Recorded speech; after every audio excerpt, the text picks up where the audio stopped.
Hi, my name's Troy Townsend, and I'm hosting Watford FC's Black Pioneers podcast, and this is episode 2 with Renée Hector. Renée, you are my second guest on this fabulous podcast that Watford are doing. I'm going to take you back to a long time ago. Well, not that long ago. It would be for me. But I want to take you back to your formative years. What's your heritage like, or your family? So what's your family background like? So my mum and my mum's side of the family was born in Liverpool and moved to Stevenage about 50 years ago now. 55 That's some move, years isn't it? ago. Liverpool to Stevenage. I know, yeah? very random, but yeah, they moved about 55 years ago. My dad was originally born in Paddington, but his parents are from Dominica. Brilliant. Not the Dominican Republic. Yeah. Dominica, I have to always make a point of that. And I didn't know my nan and granddad much. They passed away from my dad's side, they passed away when I was quite young. But yeah, that's my heritage. So your mum has a white background, yeah? And dad is of a black background. Yeah. Is there any more to the family? Is there any? Well, my dad is a quarter French. Okay. So my dad's dad was mixed race, so his mum was fully French. Yeah. What else is in there? My mum's mum is half Irish. Right, okay, as well. So yeah, real good mixture in there. Does that mean anything to you in terms of how you adopt all those different kind of backgrounds and heritage? Has it meant anything to you? Is it something that you've thought about? Or actually is it just the fact that you can reel it off to me, but you know what? I'm Renée, that's it. Yeah, probably the second option. I think I'm me. It's difficult because growing up, I guess I didn't get told a lot about my heritage. Yeah. I don't know masses about sort of my dad's side of the family and their background. I know he's got lots of brothers and sisters that are all over the world. I guess I was proud to have Dominican heritage because I felt like it was quite unusual. Yeah. A lot of the Caribbean people that we know and my mum knows are more often than not Jamaicans, so I guess I felt a little bit different in that aspect. There's nothing wrong with Jamaicans, by the way. No. My stepdad's Jamaican, Oh, right, so okay. So yeah, we rep the Jamaican flag as well, and my nephews and my nephew's dad and stuff are Jamaican as well. So.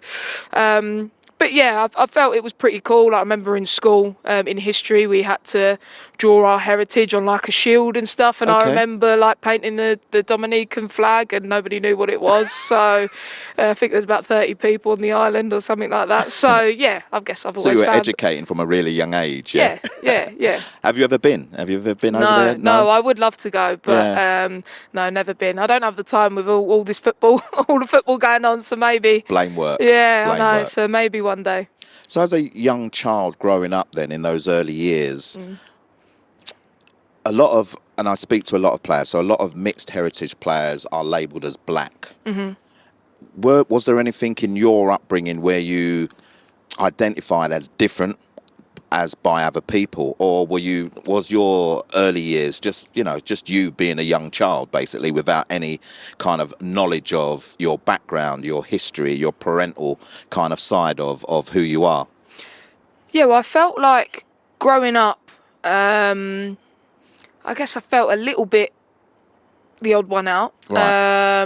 For any particular going reason? through school and stuff. Well, obviously I grew up in Stevenage and it's definitely a lot more multicultural now, but back when I was in school, I'm pretty sure there was myself and maybe one other that was mixed race in my whole year group. Okay. There was about 5 or 6 African girls, and they sort of stuck together. They didn't really sort of mingle with others. And then I think there was one black boy, and I think that was it. And pretty much everybody else was white. And you had a handful of young Asian people. So I guess I always felt a little bit the odd one out because I grew up mainly with my mum and my mum's side of the family, who are obviously all white.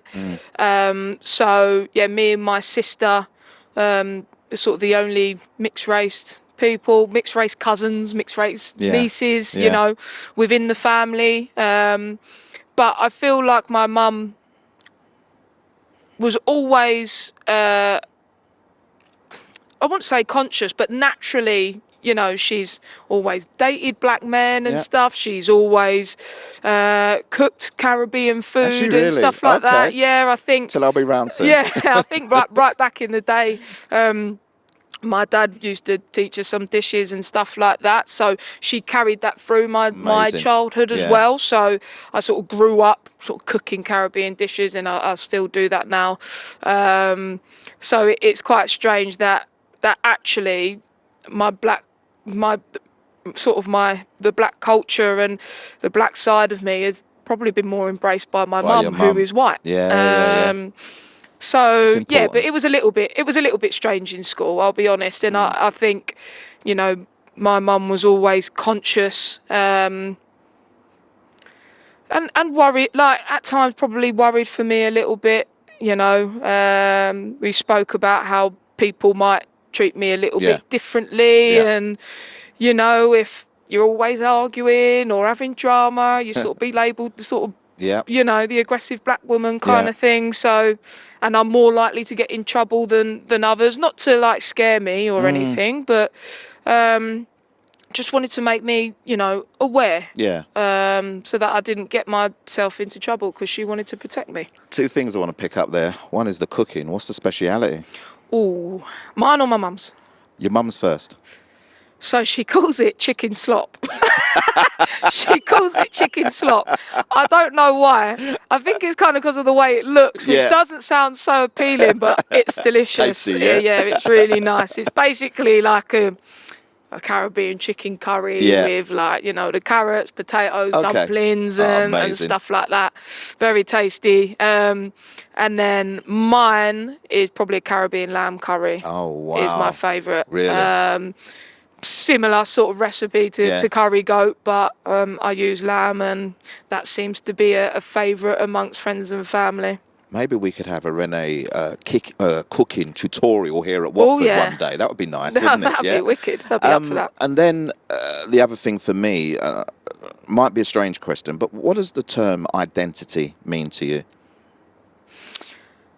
I think it means who you are, and not just, you know, what you look like, but, you know, your personality, what you believe in, what your values are, and, you know, who you want to be and who you believe that you are as a person. I think it's more about, you know, your personality and who you are inside, and, as I say, the values you hold, rather than necessarily where you come from and what you look like. And I think that part of you is still important to be celebrated, and, you know, and to help educate others, and something to be proud of. But yeah, I wouldn't say necessarily my heritage is what defines me as a person. Give us a little insight then into some of those characteristics that you've just mentioned there that are Renée Hector. Well, I'm super competitive. I think anyone would tell you that. Yeah. I'm big on, you know, appreciating my family and what they've done for me, especially my mum and my nan. I think, you know, you're a product of your environment, and I've always been pushed to try and be the best, but I've been supported through that massively, and I think that, you know, I like to think I have quite a strong character, you know, and those leadership qualities. But I think I know a bit more maybe now as I've got older when to be vulnerable as well, you know, and then when to show the real me, because sometimes, you know, acting tough and stuff isn't always the most beneficial way to be. So I think as I've got older, I think I've learned to be more open. Is that part of the stereotype about you? Acting tough, being aggressive, like, you know, certain language that are used for certain types of people. Is that what you found throughout your journey?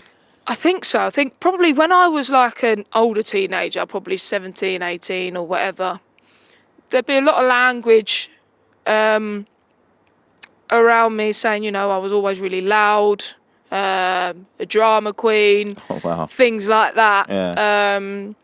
because I was expressing, you know, how I felt. Yeah. And I guess for a little while, it probably, you know, put a bit of a shell on who I naturally was. I think I become a little bit closed and a little bit guarded, and I would sort of keep things in and my natural emotions to myself. But I think, you know, that was probably around sort of my early 20s. But, you know, I think especially going through sort of what I went through a few years back in football, I just think, you know, you have to be your authentic self, and you can't worry too much about what others think, because the people that are really close to you and you know what they think of you and their opinions, and the ones that support you and love you, they're the ones that matter. But it takes a long, you know, it's a long road to get to that point to realise that. So yeah, I felt like at times I was a little bit stereotyped, the loud one, you know.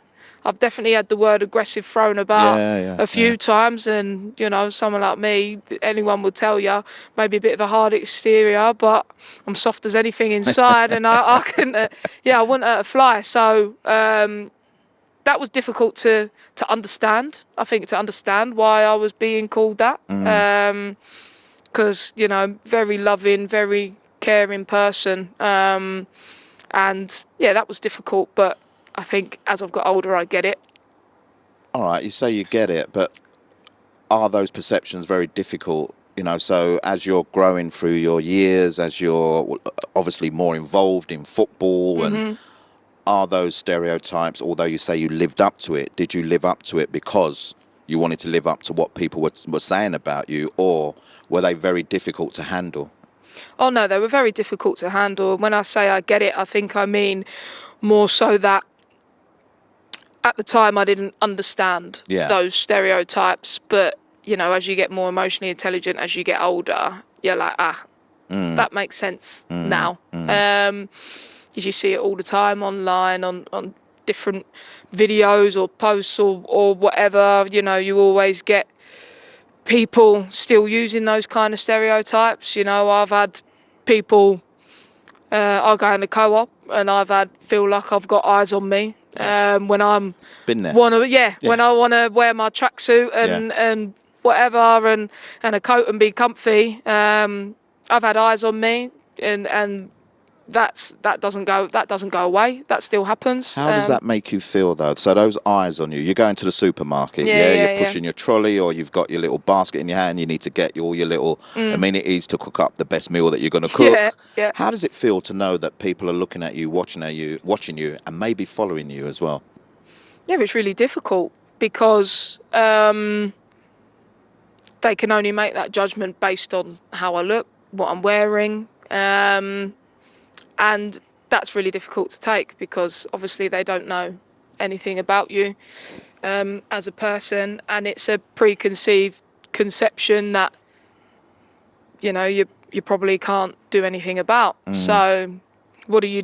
Do you go and confront them, ask them, you know, why are you looking at me? Or, okay, fine, then I'm labelled the aggressive black person. Or do you just, you know, get on with it and go about your day? And, you know, it's that niggling thing in the back of your mind, and it really bothers you. It's really difficult to know what's the right thing to do sometimes. So yeah, it's tough. I'm going to come back to something that you mentioned in a little while,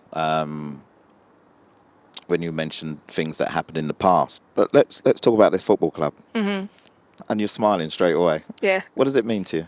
Everything. I wouldn't be where I am now, obviously, without this football club. Obviously, it's a club that's very dear to my heart and has been for the past 18, 19 years. Obviously started my football career here, coming through the Centre of Excellence from about the age 10, made it all the way up to the first team. I feel like they've always looked after me, always been a very much a family orientated club. And even though I left for a few years and come back, I don't think there's a bad word that I can say about it or anybody that's here. It's such a family feel, but not just amongst sort of the fans and the players, but, the support that the staff give you is just, I've never experienced anything like it at any other football club. You're allowed to, be your authentic self and people love you for that. So yeah, it's my home. It's as simple as that. Best football club that you could be the head coach of? Absolutely. Yeah. It was my dream. It was genuinely once I retired, and probably even before I retired, I always knew I wanted to get into management after I finished playing football. I didn't think my career would end as early as it did, but I knew I wanted to get into management after that. And there was only one football club I wanted to manage, and it was this one. And did I think that opportunity would come up as soon as it did? Absolutely not. But it did, and the opportunity presented itself, and I can genuinely say it was a dream come true for me. Obviously, it comes with its stresses. You haven't stopped smiling. No, by the way. I know, because I don't know. It just makes me happy to. It just makes me happy to be here every time. I know I'm coming here to work, whether it's for preparation or for training or for a match day. On the days when I'm not here, I'm thinking about when I'm here next, and I can't wait to get here, and I can't wait to work and see the people that support me day in, day out, and see the players and how happy they are and together they are. It makes me just so happy to be here. So amazing. Where would you like your journey to take you? This head coach journey. Ooh. I know you've been involved in the England setups as well for 12 months. But where would you like the head coach journey to take you? Into the Championship for a start. Yeah. That would be the first step. We want to get back up to where we feel like we belong. Some really good players in my team, players I've played with as well. Very experienced, and I think that they deserve more and they deserve to be playing at a higher level. I think they was unfortunate to get relegated last year. Okay. With the brilliant football that they played, that I was, privileged to be a part of towards the end of the season last year. First and foremost, in the short term, that's where we want to be. Then we probably want to sustain our status there, and then the sky's the limit. It'd be silly to sit here and say one day we don't want to be in the Super League, because that's everybody's dream. And I think that a lot of these girls deserve to be, full-time footballers, and for them to do the job that they absolutely love and to just have to focus on that. So, is your vision aligned with the football club's vision? Do you feel that support and that energy behind getting the club to where you believe that it can be and should be? Oh, 100%. 100%, and obviously it helps having, Helen Ward as your boss, because obviously, she has great affections for the club as well, and we've been there and done it. We've been in the Championship and we've gone through relegations and stuff, and I think that's the beauty of it, is that I feel like we know that we're all aligned and we're on the same page, and we know where the club deserves to be, so we'll do everything we can to get it back there. Fantastic. We're filming this during Black History Month. Does it have any significance for you, Black History Month, growing up or where you are now? Was it something that you understood during your schooling and had lessons on Black History Month, or what does it mean to you? Yeah, I had lessons on it in school. If I'm being honest, I wouldn't say it means masses to me, because I feel like a lot of the time it could be a little bit of a tick box exercise. I think, the issues we talk about during Black History Month and learning about Black history, I think that's something that should be ongoing, just like many other things. And to dedicate 1 month to it, I don't think is enough. I think that it's something that constantly needs, education and something to be pushed forward, because the issues are still there. We see it week in, week out in the news, whether it's October or whether it's May, June, it doesn't matter. Unfortunately, you see, black players playing football on the big stage, and if they score, they get abused. If they miss a penalty, they get abused. If they get sent off, they get abused. It doesn't just happen in October. It happens all year round. So, and it's not just footballers. So, yeah, for me, it's a bit of a tick box exercise. I mean, don't get me wrong, it's good to have the visibility and awareness, but I think we can do more. I think one of the reasons why I was so pleased to do this Pioneer series for the club was that's how they sold it to me. It was more than black history. It would last the test of time, and it's important to have these conversations outside of that block where many do just have those conversations. So really positive response there. Look, I have to take you back to that period of time that you mentioned very subtly without really going into it, of the time that you were racially abused. And I think it was, if I'm right, the first recorded incident of racial abuse in the women's game. What was you going through? Yeah, it was an interesting time to say the least. I feel like at the time I was conflicted. I was conflicted between, doing the right thing and speaking out and, making it be known. But also at the same time, I didn't want to let my team down and take away from sort of what, the club Spurs, where I was at the time, the situation they were in, where we had a handful of games left to get promoted to the Super League. Obviously, during that time, you're trying to get on with it. You're trying to do your job. I was trying to tell myself, I struggled with it outside of football, but once I crossed the white line, that's it. It all went away. But the truth is probably very far from that. And I probably struggled more with dealing with so much online abuse, which I don't think you can prepare anybody for, but I certainly wasn't prepared for it. And it was really, really difficult because it became extremely personal, and I didn't know how to cope with it. And if I'm being honest, it's probably a contributing factor as to, probably why I don't play football anymore. Okay. And that's really tough, because at the same time, I sometimes feel like I wish I could have been stronger. I wish I could have not let it affect me so much, because it had a knock-on effect to everything. Then my mental state, and then the habits I picked up after that, which probably had a detrimental effect on me as an athlete. Obviously, COVID didn't help.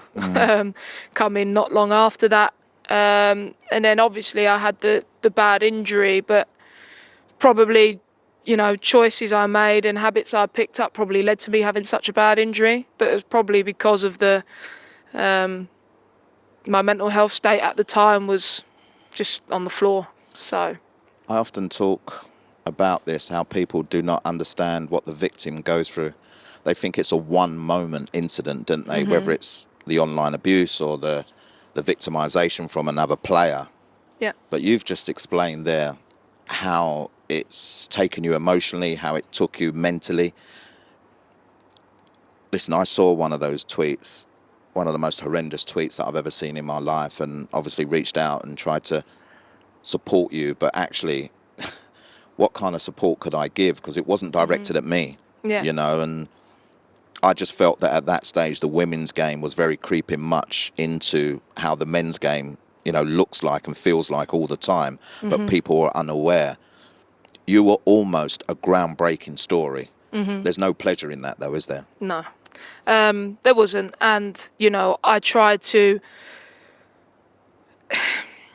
I tried to use the situation to make a positive impact for others, but probably more for myself as well, to try and deal with it and to try and cope with it. And, you know, how could I use this situation to, you know, raise awareness and help other young players coming through that, you know, probably at times might be going through the same thing or have experienced something like that. I had a few messages, you know, and it made me feel better knowing I had an impact on others. But really and truthfully, it had a horrendous effect on me, and not just me, on my family as well, who, you know, as you say, what help can you give, really, because the damage has been done.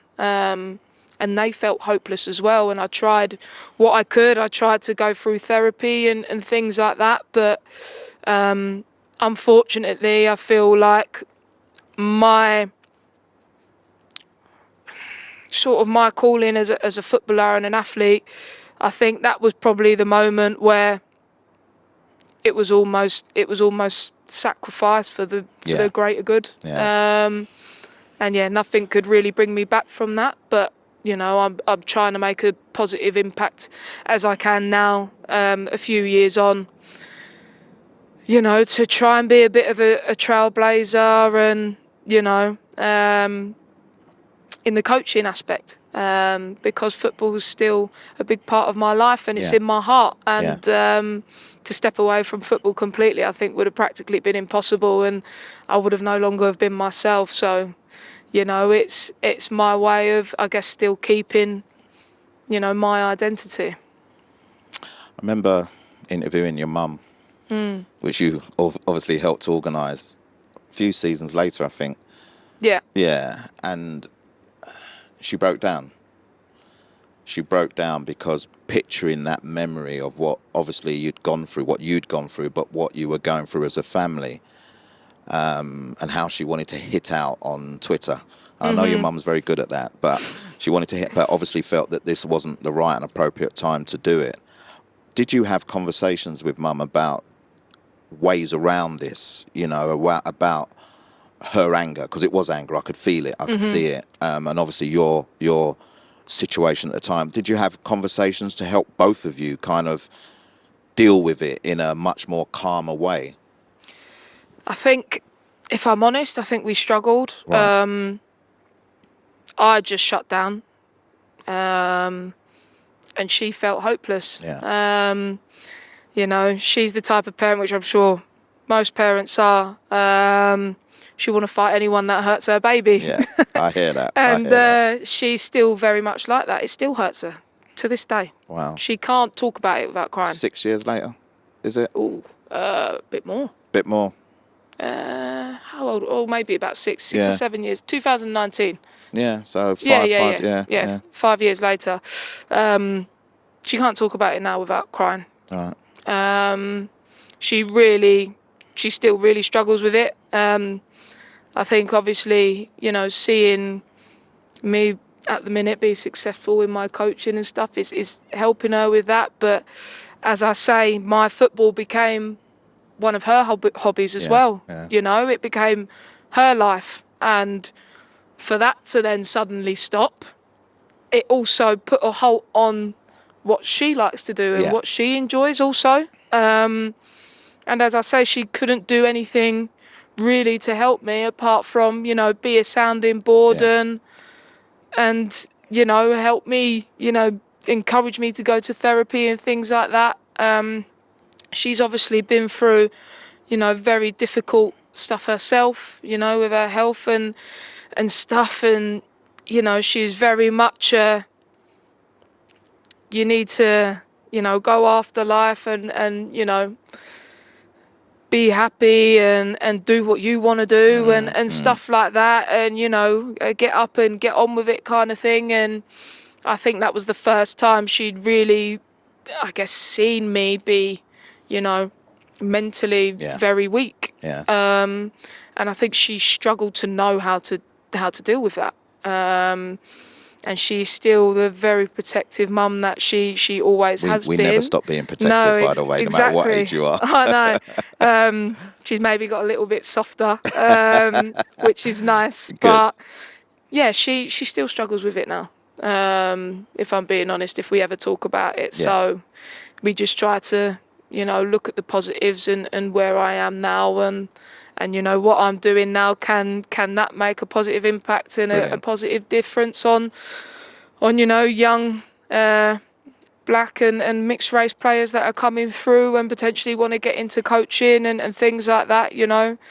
As I say, representation and visibility is, I think, really important. And it was something that was important for me. So, that's what I try to do. That's a nice way to end that. A couple more. There's 2 black managers out of 92 in the men's game. At the top of the game with Nuno at Nottingham Forest and Darren Moore at Port Vale. How many are there in the women's game? Ooh. Across the two? Across the leagues. All including the leagues? Yours, yeah. Oh. I've got no idea, but I can't imagine there's it's not many. Great though, is it? Even if you have no idea. So you are a trailblazer from a coaching perspective, leading a side, a head coach. Like I said, you've been attached to the England squad as well. If there are only a very small minority, what does that mean to you in terms of your role and how you can inspire? And I know you've just kind of answered that, but how you can inspire young women to be the next Renée Hector? I mean, I feel like I just need to go in it with my heart and just be me. And hopefully that's enough to inspire people. I feel like I've always been a big believer of, you get the job if you deserve it. And I've worked really hard. I've worked really, really hard since I stopped playing football. And I've gone after it. And I've gained experience. I've gained learnings from those around me. And I've obviously took that into this job. I'm still learning now. Every week I learn something new. Something else crops up. But, if what I'm doing can allow a young person to go, that's pretty cool. There's a coach that looks like me coaching Watford FC. Because I used to feel like that about Hope Powell. Yeah. I probably didn't know masses at the time as a youngster about her coaching style and, all of that stuff. But I saw someone that was a similar colour to me.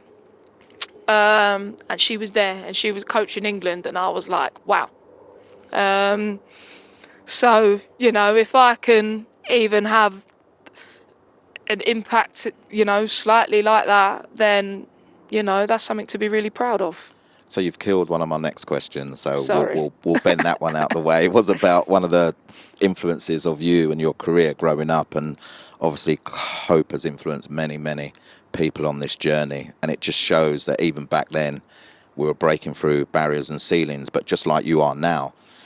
To finish off with, have you got any important messages for all those aspiring young girls from whatever level when you started? One, to go and play the game, or those that are, maybe not good enough to play, and unfortunately there are, but actually still want to be involved in the game and feel that there is a journey there for them. Yeah. I would say just be yourself and embrace who you are. It's easy to say, but you can't worry too much about, outside opinions of people that aren't in your close circle. Because I even found that coming into this job, I definitely had my moments where I thought, oh gosh, people are going to think I'm not ready. Yeah. I'm only 29. I've still, I haven't got. I thought you was younger, by the way. But you thought I was younger? I thought I'll take that. But yeah, I've still, I'm not the most experienced head coach. What are people going to think? And in the end, I thought, well, do you know what? It doesn't matter because I know that I can do it.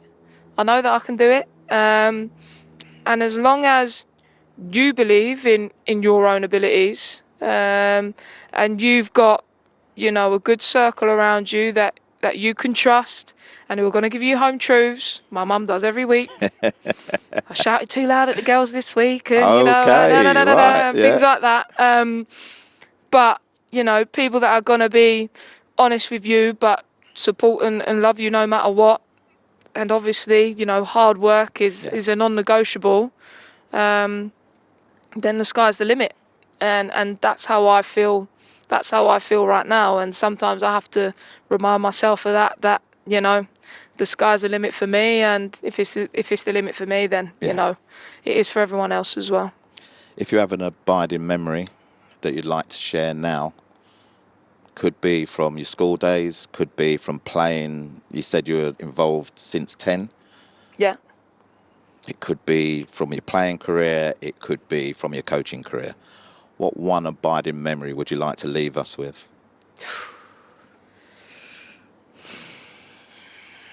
One abiding memory. There's so many. I would say probably my best memory, and I'm going to say it's with this club because, in terms of the support and my playing and coaching career, to me, it's the best club in the world. I've got one memory of myself joining Watford when I was younger. I was about 11 years old. I come in as a super striker. They saw the size of me and went, "You're definitely a centre back." And we played against Arsenal. And I took a goal kick. And it went straight in the top corner. In the opposite end. Yeah. So, that's probably my one memory that I think I'll never forget in terms of my, my playing, my childhood sort of playing career, because it was against the mighty Arsenal as well. So that was nice. And we won 1-0. Wow. So, I mean, it was 1-0 as well as the only goal of the game. Yeah. Amazing. Renée, a lovely way to end. I thank you for sharing your honesty first and foremost, and some of the stuff obviously was very difficult, I could tell, but you're a shining light, you're a beacon for many, and I hope that your journey goes exactly the way that you've told me it's going to go, and look forward to following your career. Thank you as so I always much. have done for the last 6 years. And keep smiling. Thank you so much. Thanks for your support as always, Troy. Absolute pleasure.